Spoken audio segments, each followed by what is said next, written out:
진보당 브리핑 시작하겠습니다. 부대변인 이미선입니다. 진짜 무례한 대통령실, 시정할 건 윤석열 대통령과 참모들입니다. 홍철호 대통령실 정무수석이 윤석열 대통령 대국민 담화 및 기자회견 당시 질문을 했던 한 기자에 대해 대통령에 대한 무례라고 밝혔고 논란이 일자 결국 사과를 했습니다. 홍철호 수석과 대통령실은 어느 시대에 살고 있습니까? 국회에서 국민들이 지켜보는 질의에서 대통령께 무례했다니 대통령이 국민들께 무례한 건 보이지 않습니까? 참으로 시대착오적이고 권위적인 참모의 입장에 두 귀를 의심했습니다.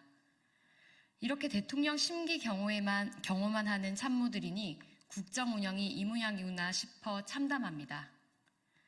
대통령이 사과했는데 마치 어린아이한테 부모가 하듯이 한 태도는 시정해야 한다는 언급에서는 같은 질문을 듣고 어찌 이런 해석이 다를 수 있을까 의문까지 들 지경입니다.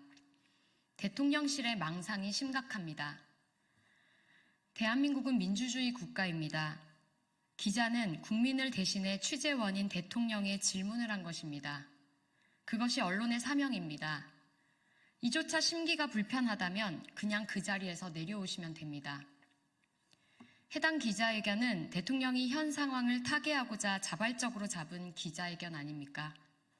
그래서 국민들은 일말의 기대를 하며 김건희 여사 의혹과 국정농단에 대한 진솔한 해명과 사과가 있을 거라 생각했습니다. 그런데 대통령은 그런 일을 국정농단이라 하면 국어사전을 다시 정리해야 특검은 헌법에 반하는 발상, 부부싸움을 더하겠다는 황당한 궤변을 늘어놓았습니다. 진짜 국민께 무례했던 것은 윤석열 대통령이고 대통령실입니다. 홍철호 수석은 다시 한번 어떤 부분을 잘못한 것인지 상세히 국민께 밝혀주십시오. 두 번째 브리핑 드리겠습니다.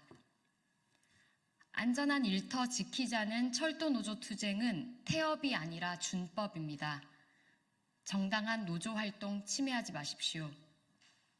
지난 18일부터 안전운행을 위해 준법 투쟁에 들어간 철도노조가 오늘 서울역 앞에서 기자회견을 통해 정부와 코레일의 입장 변화가 없다면 12월 5일 총파업에 돌입하겠다고 예고했습니다. 코레일은 18일 노조의 준법투쟁을 앞두고 태업으로 규정하며 재난문자, 역산의 방송, 보도자료를 배포해 언론 플레이를 자행하기도 했습니다. 정확히 확인해 둡니다만 철도노조에서 진행하고 있는 준법투쟁은 코레일이 적용한 안전일터 지키기 규정을 준수해서 일하겠다는 것입니다. 사측이 정해놓은 안전일터 지키기 작업 매뉴얼을 준수하겠다고 해도 태업이라 폄훼하는 어불성설 태도에 황당함을 넘어 분노가 치밉니다. 시민의 안전과 노동자의 안전을 보장해야 할 코레일이 이렇게 무책임할 수 있습니까? 노동자들의 마지막 경고마저 태업이라고 폄훼하며 입장의 변화가 없으니 결국 노조에서는 오는 12월 5일 총파업을 예고하는 것 아닙니까? 현재 철도노조는 정부와 코레일에 4개조 2교대 전환, 개통 노선에 필요한 인력 충원, 정부가 정한 그대로 기본급 정액 인상, 231억 임금 체불 해결, 공정한 승진제도 도입, 외주화 인력 감축 중단 등을 요구하고 있습니다. 철도공사가 이미 약속한 것을 이행하면 되는 것이며 안전을 위해 너무나도 당연한 요구입니다.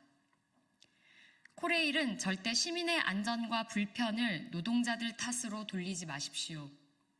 이 모든 책임은 위험한 현장을 개선하기는커녕 인력 감축을 자행하려는 코레일에 있습니다. 시민과 노동자 안전에는 관심 없는 정부에게 있습니다. 마지막 경고에 귀 기울이지 않고 안전을 가벼이 여긴 무책임으로 철도가 멈춘다면 시민들은 그 책임을 정부와 철도노조에 공사에 강력히 물을 것입니다. 이상 브리핑 마치겠습니다. 고맙습니다.